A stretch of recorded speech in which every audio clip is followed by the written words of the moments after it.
to go back a little bit to your training days when you got that motivation. Tell me about the first gym you opened. I know that you closed down. I was listening to a podcast that Lizzie did, and she was telling about the process of you working towards opening that gym and then having to close it. What were the biggest lessons you learned from that experience? Yes, the best advice is keep your overhead low.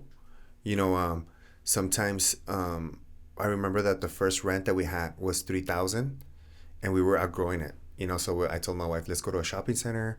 So we went to a shopping center here in town, and it was one of the biggest mistakes.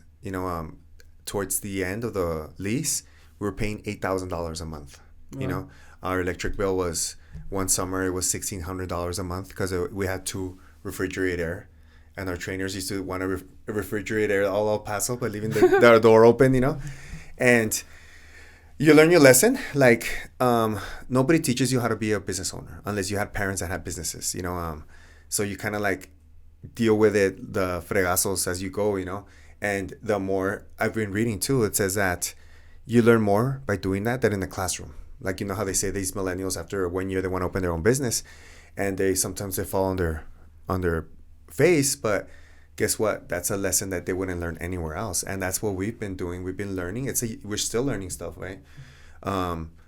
Just serve your customers, whatever business you do. Serve.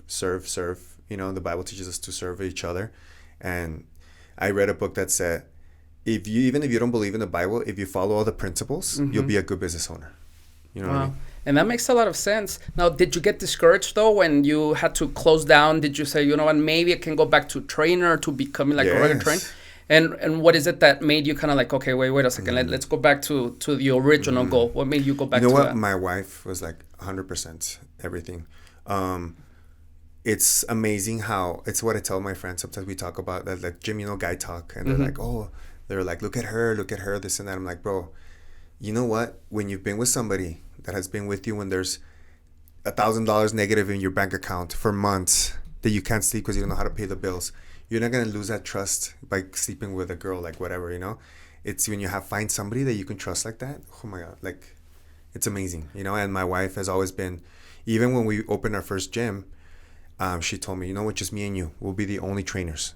We don't need anybody else. And we started it. After that, when we moved, and then, you just learn your lesson. Like, we went back to a warehouse gym, like you saw, with half the rent that we were paying, and super overhead, super low. Wow.